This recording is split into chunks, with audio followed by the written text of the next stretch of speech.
Hi, my name's Dee, and welcome to Sunchild Tarot, and welcome to your new moon reading for the sign in the title below.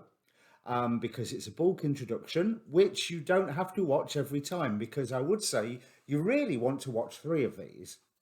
You want to watch your sun sign, which is the I am, your rising sign, which is how you are presenting to the world, what is happening in the outer world for you, and you want to watch your moon sign because, of course, it's the moon. It's a new moon. Of course, your moon sign would be relevant. Now, I'm not going to go in for long about the astrology of the new moon. There are plenty of astrologers who have done it far better than I ever could. And all of their shows are posted on my Facebook page for this channel, which link down below in the description.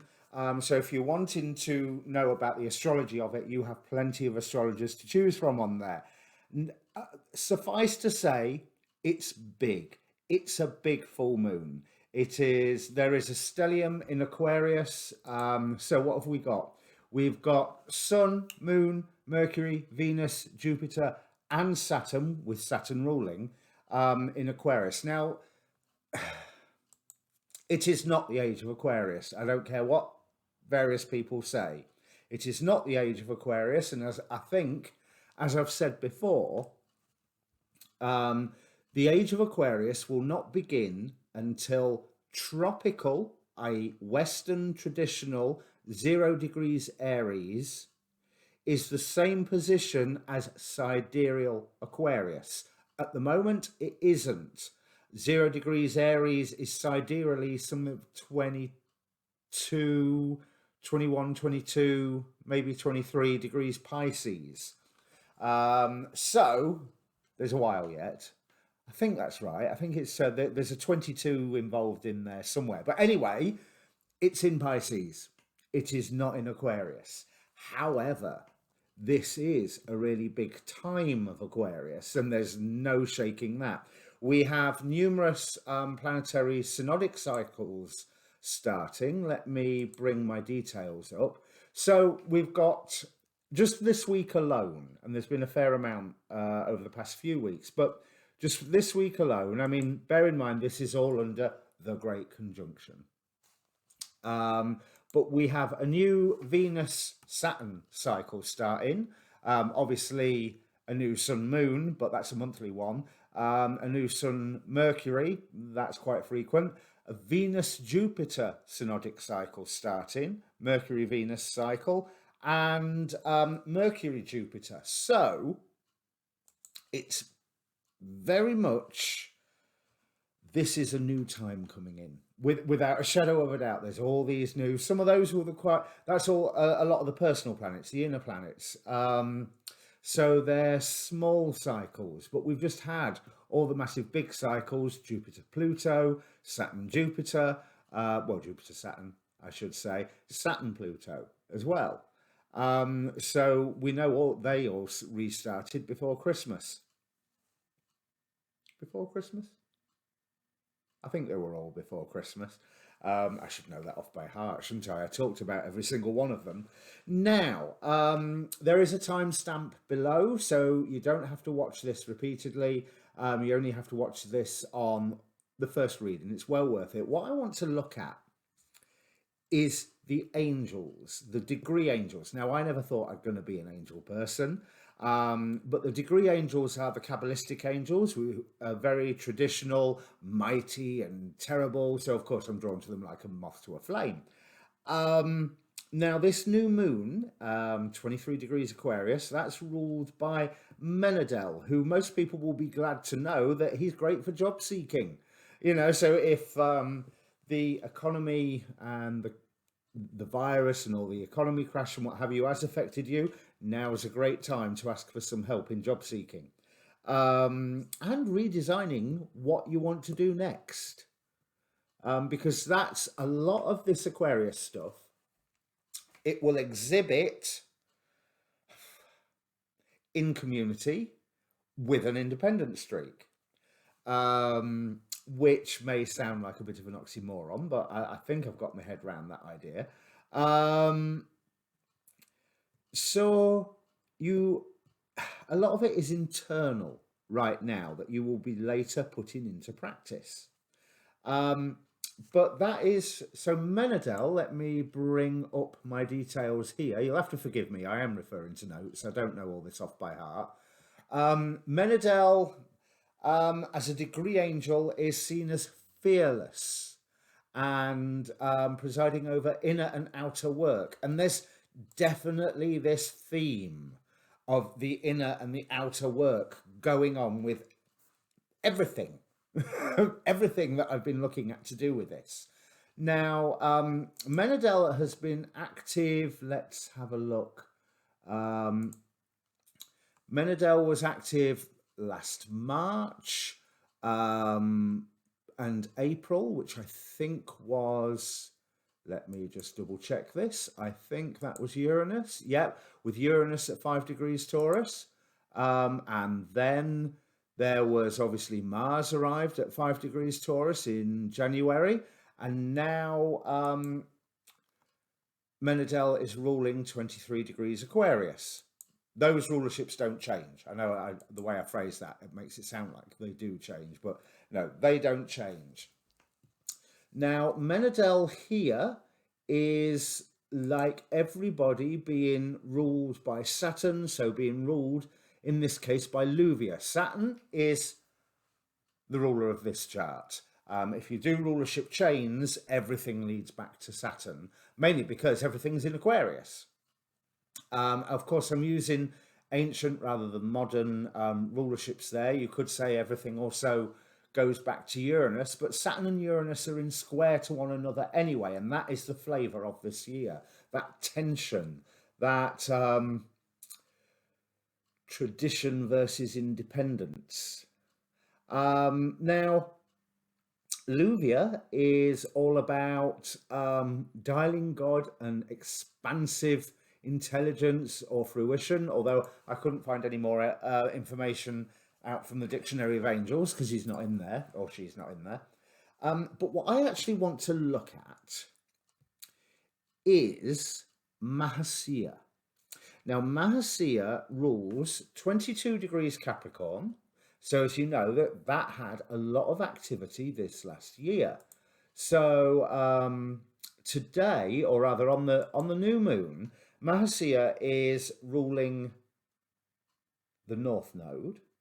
So is being ruled by astrologically the angel Rael, who is representing Mercury, or Mercury's degree, but again, then in Aquarius, ruled by Saturn, therefore ruled by Luvia in this chart. Now, Rael is about removing hatred, liberation. Rael helps to remove obstacles and impediments and to live in a universe without boundaries. Now, if that is not an Aquarius flavour, I don't know what is. So that also is just that one step less abstract than what Luvia is about. Luvia literally seems like it's channeling the divine plan that down into a way that not that we can understand, because we're never going to be able to understand that, but at least that something may be able to understand it.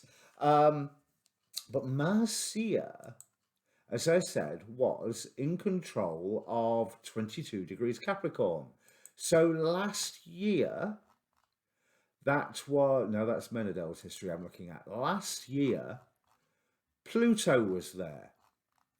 Jupiter crossed over it. Mars crossed over it very, very briefly. And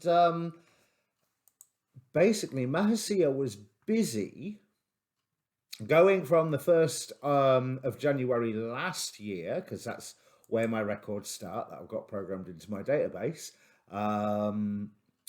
Then it was active from the 1st of the year to the 19th of January. From the 16th of March through to the 21st, again in July for a couple of days, then 5th and the 6th, and then the 10th of July, all the way through, and this will be through Pluto, Oh no, all the way through to the end of November, again on Christmas Day, again on New Year's Eve, I notice, and then, okay, my records aren't complete, but that's what I've managed to dig out so far. Mahasea has been doing a lot of work with the energies of Pluto, with, as that energy of Pluto was deconstructing and doing what Pluto does, Mahasea was adding her flavour to it. Then Jupiter crosses over, giving that boost to the Mahasea vibration. Then Mars. So giving that kick in the pants to the things that had already been set up. And now the North Node. This has all been constructing stuff regarding our density. Well, yeah, our density, if you speak New Age hippie stuff, but our destiny. Deconstructing things, reconstructing things, building things, changing structures, removing and rebuilding structures ready for this whole new time. Now, what is Mahasea's vibration? So Mahasea is about healing and rectification, setting things right. He's a seraph. He's part of the Sephirah of Kether, so that the highest Sephiroth, and he answers to Metatron, and he's a fire, represents fire. And planetary angels are Neptune and the Sun. His name means Saviour God, apparently. So this is what everything is slowly being built up. Hopefully that's expressing in all of us and all of our lives, where this Mahasea's energy is creating, building and moving and getting us to a place that is going to be better. That's the hope. I mean, obviously, it's reliant upon our cooperation to this, with this, and our openness to it. But it is really the way his focus has shifted from smashing things to now, okay, destiny, this way, I think is really quite beautiful. Now, what other information have I got about Mahasea here? He re-establishes the order of the divine in your life, makes it possible to live in total peace and joy, and to enjoy the simple things in life, and can help you into schools of learning where you can pursue forms of initiation. Now, that peacemaking energy is going to be very, very useful, because there's also all the divisions are being highlighted to us, but they are being highlighted because of this healing process. Now, what I want to look at is the symbols for 23 degrees Aquarius. So I'm going to start with the Sabian symbol. Which is a man turning his back on passion and teaching from his own experience. So this is talking about someone who has been fighting their good fight, whatever it is, or having their obsession, and then all of a sudden they're suddenly going, I've learned so much from this, I have to pass this knowledge on. So they're transferring from,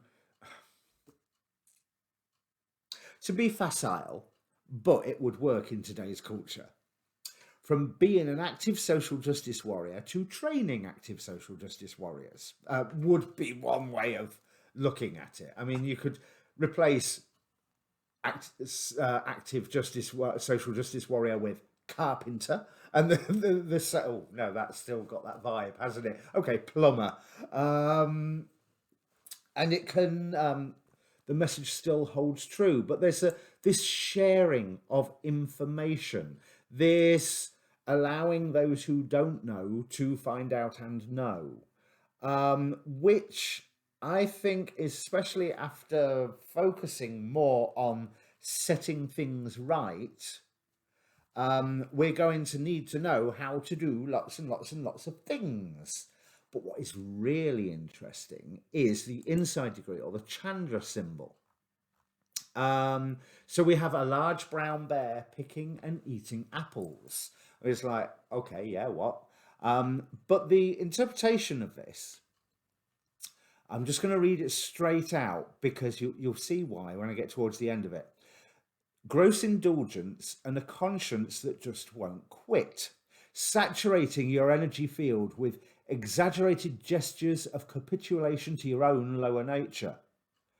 But you do this in a continual ironic juxtaposition to an observing intelligence and a keen conscience which deplore and have no use for your own shenanigans. So you're literally stuffing your face with chocolate while another bit of your brain is going, why are you eating all of that chocolate? It's not going to do you any good. So being split between the compulsive and addictive personality and the dispassionate and icily removed consciousness, you're trying to turn yourself around by alternately binging and reforming, a bit like crash dieting.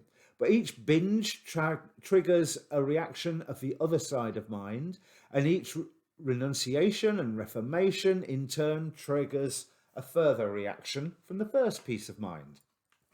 This dialectic between being bad and being good is all on the pro and con level of the dualistic mind. The only hope in this pattern lies in wearing out both ends, so that a third place can open up in which neither acting out nor becoming exemplary is all that's necessary. You do what you do, and you see it the way that you see it. And all of the self-conscious overlays and each and every self-manipulation in whatever direction dissolve when the space is clear.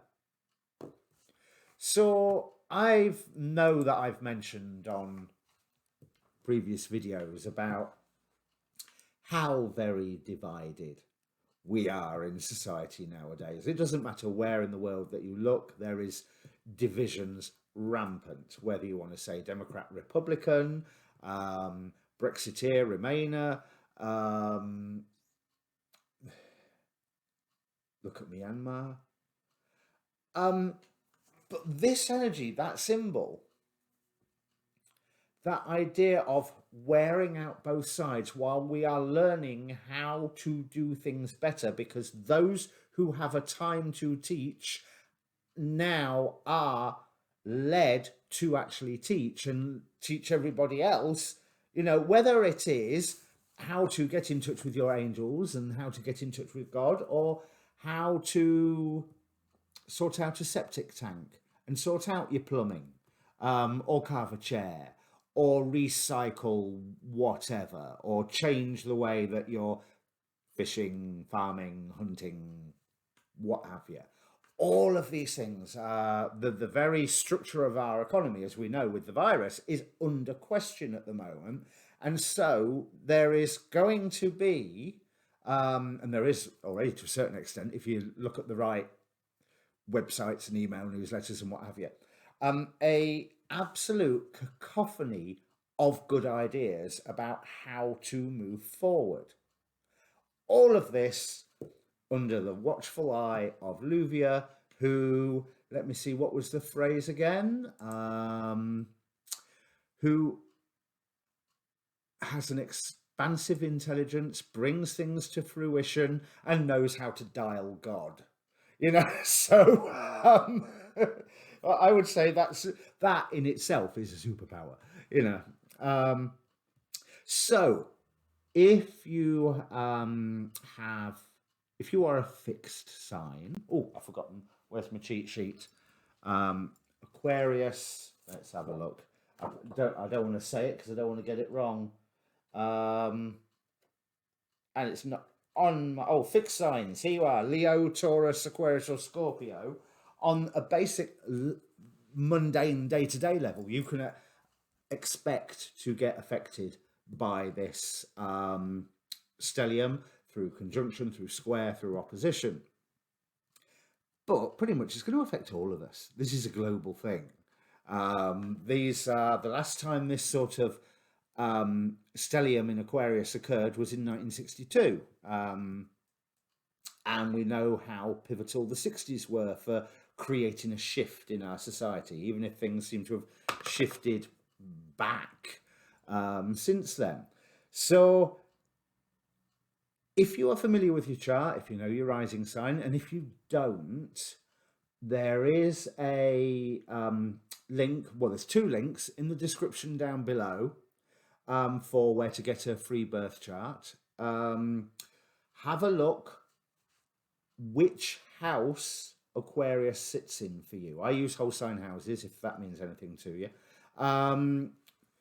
So for me, it's all in the 8th house. Or if you go by my sun sign, it's all in my 12th house. Oh, I'm expecting plenty of revelations coming along. And I must admit, my astrology studies have been just going, well, my degree angel studies, let's put it that way. I keep having moment after moment of, oh, I can do it this. Oh, I didn't think of looking at that. Oh, and what does this mean if I look at this? So there's like revelation after revelation already. And the new moon isn't even here yet. But there's whichever house you Aquarius is for you, that's where you can expect quite a bit of activity. If you've got natal planets in that area, opposite to that area, or basically in the cardinal signs, that will this stellium will have an immense personal effect. And again, that all sounds like random things, but go to the link AstroSeek or Cafe Astrology in the description down below, and get yourself a birth chart, and hopefully you'll make more sense of if what I'm saying sounds a little obscure, because I'll hold my hand up. I'm only just starting to understand the houses in this last 6 months. Before then, I was just like, I don't know what they're talking about. Right, so I've done the saving symbol. I'm just checking my notes. So remember, this reading is a general reading. So general reading rules apply. It should mainly be there as a confirmation for you, or just something for you to mull over. What I would, never make your mind up on what I say. Just take it under advisement and then consider it, and then make your mind up, but don't just do it because I said do it. Even though I have already done a reading for this new moon where I'm telling somebody to just do it. But, it's still your choice, not mine. Now, what I would like you to do beforehand is ask a question. So especially really with this, ask a question that relates to how you interact with your community, or relates to obviously new moon, new beginnings, or entire new directions of life, because it's such a big event. This, unlike last year where it was event after event after event, this year, this is the pretty much biggest one. And other than Saturn square Uranus, but that's going on all year. So, there isn't like a whack bang like there is with this one. So take a moment, think about all of the questions that are around you. Focus on one of them, but be aware of all of them, because the cards will answer whatever they choose, and not necessarily what you or I think are the most priority of questions. So, as ever, please do the good YouTube stuff. Hit the like button, share the video, subscribe to the channel. Subscribing to the channel really, really does help. Then again, so does the like button. But more importantly, comment. Let me know once I get to the reading, what you, if the reading is good for you. But also let me know what you think about my view of looking at the degree angels for the astrology, because, well, I'm going to keep doing it because I find it absolutely fascinating. But I want to know, should I just shut up about it and do it in private, or should I continue talking about this stuff as I get to learn more? Because, again, hold my hand up, I'm a total beginner at this. So, I think that's everything. So timestamp will be for now. And let's get on and have a look at your cards. Okay, Gemini, if you're Gemini rising, then the new moon and its stellium will all occur in your ninth house, which is all about broadening your horizons. This could be spiritually, this could be academically, it could be travel, apart from the whole world's under lockdown and it's probably not travel. However, you will have to tell me whether the reading I'm about to display here has ninth house themes for you or not. Oh, let me just get that back into focus. There we go. We start with the Ace of Wands, that you are being called to surge forward ahead, even though there's an element that you don't quite know where you're going. There's a certain magic in the choice that you are making at the moment. Now, so here I'm not advising you to make the choice. You're well aware of the choice that's around you and that there is happiness on offer at the moment. Certain amount of change, but progress with the change will be slow, which will allow you to be recognized for who you are, because we have from the Moonology deck here, show the world the real you. And there's an impetus for this because there's a place in the world that you want to be, that you want to be in, that you want to exhibit, a role that you want to take on board. And there is a chance that someone else could go and take that role. So you are being called to action now. You've been given the clarity and the dream forward to move forward. I mean, this is a beautiful spread here. You've got aces and more aces. There's dotted around all over it. You know, you've got 2 10 of Pentacles. We have the Ace of Wands, the Ace of Cups, the Ace of Swords. There was another ace, I'm sure there was somewhere. All I can feel is like 1, 2, 3. I know there's another one somewhere, but there is so much positive pushing forward energy if you have made that choice to go, yes, I'm going to grab the happiness. Because I get the impression recently it's been bad enough. We have in the recent past the Tower and the 10 of Swords. The 10 of Swords being the main one. So there was one total nightmare of a situation going on, which theoretically is finished, but there are some unanswered questions. But let's be honest, you are traveling a long, long way now from how awful that situation was.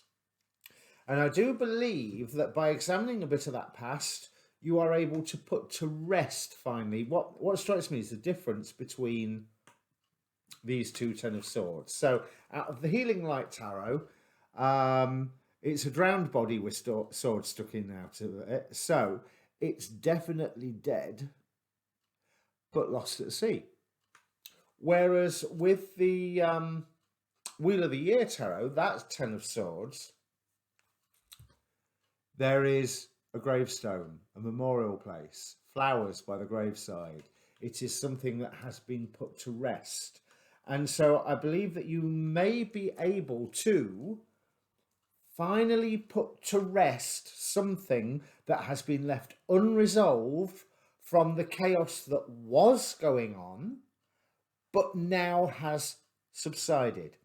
Partly because you have made the effort, the decision to stick at it, endurance netzach here, to stick at it and grab that future path forward. So whereas a lot of the astrology shows will be talking about how this new moon is about deciding, I think for you, it's not so much deciding what you're going to do, but deciding to actually take that first step to actually do something concrete in this month of the new moon, under these new moon energies. Something where you have skill, where you will be recognized. We have Hephaestus here. We have from the Queen of the Moon, abundance, the Hunter Moon card, which I'm really feeling a lot of link between that and the Ten of Cups card, which is the future period you're moving into. But that Ten of Cups can only really be seen by studying the past and putting something to rest, not by studying the past and then studying the past some more and then studying the past some more and then let's keep dwelling on the past. No, looking at the past, seeing how far that you've come away from this pretty obvious nightmare of a situation. Let's do it so the light doesn't reflect on them. And then going, that's it then. Putting the telescope down, turning round, going back into that castle, back into onto those battlements, so that you can actually enjoy that Ten of Cups. Because how you're feeling, the Lovers with the Ten of Pentacles, there is a choice that opens sustained happiness for you. You know, and I don't think that's news for you. It may be that that's a choice that you have already taken, because this is the how you feel card. So if there is a choice that promises that sense of warmth and security, and at the same time is working you hard, causing you to show your real self, causing you to exhibit your talents in a way that will get recognized by people. Some people like to have their talents and not have anybody else notice, you know, but no, you have a chance of getting on, being noticed now, but you have to make sure that you grab this chance, because there is a risk, if you are not acting quick enough, that whatever this means, someone else takes your spot. But you have the clarity, you have the drive, the dream to grab for at the moment, and I do believe that this looking to the past and putting something to rest is part of is a simultaneous process. It is not part of surging ahead forward. It is part of surging ahead forward without anything tied to you, dragging you back. Because hopes and fears, we have temperance with the Six of Wands, or more to the point, Six of Wands with the temperance. Victory coming your way with basically victory that if you put the effort in, the angels are watching over you. Well, this is what I get from the temperance card, that there will be enough for you, more than enough, because we've got that abundance card. Somewhere along the line here, you are, as long as you have hope for the future, which is the clarity of how things can be, and how you need to step forward, and you simply hope that this is the right thing to do, it will be the right thing to do. Because you are, through your own skills, setting, this sounds a lot more career, doesn't it? You are setting your future with the Maraib here. What we've got, final outcome card, King of Pentacles, clarified by that Ten of Swords, putting something to rest. And that's why I don't feel bad about this Ten of Swords, because it's only a clarifier to the King of Pentacles. Now, that could mean that it's a dark earth sign that you're putting to rest and getting them out of your life. But I rather feel that this King of Pentacles is the you that you are becoming. It's a bit of a mystery you, because it's a silhouette, but it's practical, it has support. Sometimes they talk about the, in some decks, not very many, but I can't remember which deck it is, but the King of Pentacles He's someone who can talk to the animals. You know, in a love reading, he's supposed to be all that house, car, clothes, charm, you know, connections, social status, um, solid, firm, um, reliable, practical. Um, and I think that could be you coming into all of those attributes, all of those qualities for yourself. What is really interesting in is this moon card here. Whereas in the previous reading, it was like, yeah, that's a bit of cardboard lowered from the stage roof. Whereas this time, it really feels like you are being offered now to move forward. And the thing is, you have to take that opportunity now, because there is a risk of someone else taking your place and them not contributing the same quality of insight and information that you have the ability to. They don't have your Ace of Swords underlying all of their actions, you know, being the foundation to what they're trying to achieve. They've just got their baton twirling wand, which is all very impressive and wonderful. But there is a risk that whatever it is that you're after, how you need to move forward, it could fall to somebody else with this Wheel of Fortune. So we have the guardian angel of young adults from the Angel Oracle, but I'm going to stick with more the idea of the sentiment written on the bottom of the card. So not so much the young adults, but I am guided and protected as I begin to choose my path in life. And this is what this Ace of Wands is calling you to do. It's saying, right, now's the time. Do it, do it, do it, do it. And you are well aware of that choice and that you're feeling quite comfortable. Now, that could be that you're feeling quite comfortable where you are, thank you very much. But I think it's more you're making a choice to go into that Ten of Pentacles rather than going, I'm okay here, thank you, I'm in my Ten of Pentacles, I'm not moving. It's more like, no, I make the choice to head towards that Ten of Pentacles. And your skills, your presence will be recognized slowly, however, because Knight of Pentacles here at the top. But also with this Knight of Pentacles, it's almost like he is heading off on a quest, being led on his quest by this magic glowing ball. So again, even in that card, there's this call to action. Bottom of the deck, didn't even notice the Magician card. You coming into your power with the Queen of Cups. This dream that's offered you, it's going to get fleshed out even more. We have the Ace of Cups here. So there could be a love thing going on. And if there is, grab that partner and never let them go, assuming they are okay with that. But this seems more a lifestyle thing. This seems more the person that you are grabbing is the idealized vision of you, and you are grabbing them and pulling them into yourselves, and you are wearing them like a set of clothes, because that is who you are becoming. You've always known you could. Now here's your chance, because if you miss this one, someone else will take your place.